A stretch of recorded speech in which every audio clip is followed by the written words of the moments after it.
L'extrême droite progresse dans de nombreux pays occidentaux.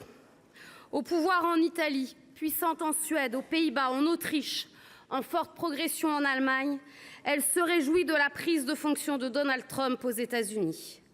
Les récentes saillies d'Elon Musk, puissant milliardaire qui s'aventure sur le terrain politique, son autoritarisme, sa haine de l'État et du concept même de solidarité montrent que le libéralisme économique, lié à des concepts antidémocratiques et autoritaires, menace l'équilibre mondial. Jusqu'à présent, les démocraties occidentales se posaient en modèle face au bloc autoritaire ou, plus récemment, face à la montée de l'islamisme radical. Les démocraties européennes et américaines en souffrance peuvent-elles relever le défi d'une espérance pour les peuples du monde ? C'est toute la difficulté de l'heure. Notre pays, la France, a bien entendu, de par son histoire, un rôle précurseur pour porter ses idéaux de justice et d'égalité. Or, nous ne pouvons parler de démocratie en bafouant ces deux derniers concepts. Sur les terres où sont nés les droits de l'homme, où les républiques sont devenues l'affaire des citoyens, sur ces terres qui ont connu tant de batailles et de luttes pour conquérir les droits les plus élémentaires, sur ces terres où démocratie devrait rimer avec pluralisme et tolérance, la menace de la victoire de l'extrême droite est là aussi bien réelle, tant la désespérance nourrit la colère, tant les difficultés de vie nourrissent le rejet de l'autre, la concurrence plutôt que la solidarité. Monsieur le Premier ministre, comme je l'avais indiqué à Michel Bernier depuis cette tribune le 2 octobre dernier, il est inacceptable que le bloc arrivé en tête à l'Assemblée nationale soit à nouveau écarté par Emmanuel Macron. Votre gouvernement, monsieur le Premier ministre, c'est le gouvernement débattu par les urnes. Ce rejet par le peuple n'est pas un choix de personne. C'est un choix de fond, une volonté de changement politique. La vie est dure pour les femmes et les hommes de notre pays et j'ai d'emblée une pensée pour les victimes des 2 cyclones successifs à Mayotte. Partout sur les terres de notre République, le constat est le même. Pouvoir d'achat en recul, explosion des factures d'énergie, augmentation des produits alimentaires et dans le même temps crise agricole, hausse du mal-logement, écoles en danger, un accès aux soins stoppé par un hôpital et une médecine générale en crise profonde. La désertification médicale qui, dans la ruralité, est un facteur considérable de la colère qui gronde. Enfin, notre jeunesse, confrontée à un avenir incertain, instable. Sur le terrain de l'emploi, le constat est glacial. Il nous faut donc agir en urgence pour arrêter l'hémorragie des emplois industriels. 300 000 sont menacés. Monsieur le Premier ministre, que dites-vous? Que faites-vous? Une action de réindustrialisation forte ne relève pas des manœuvres de couloir, mais d'une ambition à la hauteur pour la France. De la précarisation croissante des salariés, un désarroi profond puise sa source. Le collectif a perdu du terrain face à l'individualisation des tâches. Or, l'individualisation de la société, c'est le triomphe des puissants. Monsieur le Premier ministre, pensez-vous longtemps refuser l'appétence sociale, le désir profond d'égalité qui s'exprime au quotidien dans notre pays? Pouvez-vous rester sourd à cette profonde aspiration démocratique et sociale? Les 7 années de macronisme, concept dont vous fûtes l'un des fondateurs, ont été utiles aux plus riches.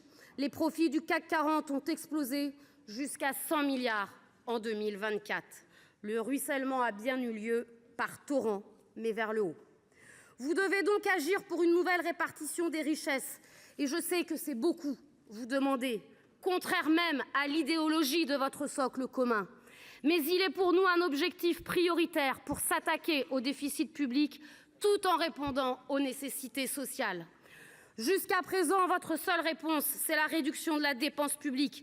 Et donc, traduisons ici, entre nous, la poursuite de la casse du service public. Or, les Français veulent la sécurité et la justice dans tous les pans de leur vie. Alors, stop! Oui, rétablissons l'impôt sur la fortune, modifions le barème de l'impôt sur le revenu pour taxer les plus favorisés au-delà, et je le précise, au-delà de plus de 100 000 € annuels, bien loin des classes populaires et des classes moyennes. Assurons la participation des plus grandes entreprises, contrôlons les aides publiques qui leur sont généreusement accordées et garantissons l'égalité salariale entre les femmes et les hommes. Et oui, abrogeons sans tergiverser la réforme des retraites et ouvrons cette nécessité d'un dialogue social pour apporter des réponses nouvelles. Attaquons-nous franchement à l'optimisation fiscale, cette prime aux tricheurs, et sanctionnons l'évasion fiscale qui concerne plus de 80 milliards par an. Relançons la croissance en favorisant l'augmentation des salaires et la revalorisation du SMIC. Enfin, qu'est la société humaine sans le service public? C'est le service public qui survit encore dans notre pays et qu'au lointain, au combat de la résistance et de victoire de ceux qui constituèrent le front républicain contre le fascisme. Depuis l'ère Reagan-Thatcher, le service public est la cible du libéralisme et du marché pour qui tout est à vendre et à acheter. Je veux le dire avec force ici, au Sénat. Les collectivités territoriales sont l'un des derniers remparts de la casse des services publics. En tant que maire de Pau, vous le savez. Devenu Premier ministre, vous devez prendre la responsabilité du renforcement de leur autonomie financière. Vous devez accepter d'indexer sur l'inflation leur DGF et supprimer ce fonds de précaution qui prévoit de fonctionner certaines d'entre elles à hauteur de plus d'1 milliard d'euros. Allez-vous continuer de refuser d'actualité leur versement du FCTVA? Plus largement, il faut leur redonner les compétences pour aménager le territoire et répondre aux besoins des populations dans nos territoires ultramarins, dans nos villages comme dans nos villes. Il faut un statut protecteur et sécurisant pour les élus locaux. Mais surtout, il faut cesser ce double discours de la complainte sur le territoire d'élection et de l'austérité imposée par les votes au Parlement. Cette duplicité est insupportable, inacceptable. Jamais je ne l'accepterai et toujours, avec mon groupe, nous la dénoncerons. Monsieur le Premier ministre, depuis votre nomination, vous avez affirmé une volonté de dialogue, voire de compromis. Dans l'intérêt de notre peuple, nous avons accepté pour trouver une voie qui permette de satisfaire le choix des électeurs. Oui, nous serons toujours de ceux qui, en responsabilité, seront au travail pour permettre à nos concitoyens de vivre mieux, pour sortir de la crise politique mortifère pour la République. Malheureusement, nous ne pouvons constater que votre immobilisme, symbolisé par la reprise dès cet après-midi du débat du projet de loi de finances initié par un gouvernement censuré. De même, dans quelques jours, nous reprendrons le débat sur le PLFSS sur lequel le 49.3 a été déposé, 49.3 qui déclencha la censure. Et pourtant, c'est Emmanuel Macron qui annonçait le 5 décembre dernier, lors de son allocution télévisée, qu'il y aurait un nouveau budget. Monsieur le Premier ministre, il n'y a aucune menace, mais un principe de vérité. Un comportement similaire provoquera un résultat similaire. Finalement, et j'en finirai en acceptant cette continuité, qu'une simple promesse n'effacera pas, vous devenez le porte-parole d'un gouvernement censuré.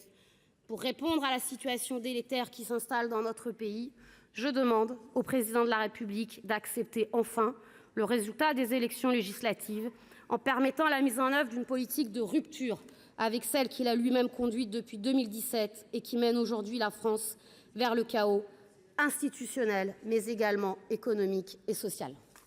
Merci, Madame la Présidente.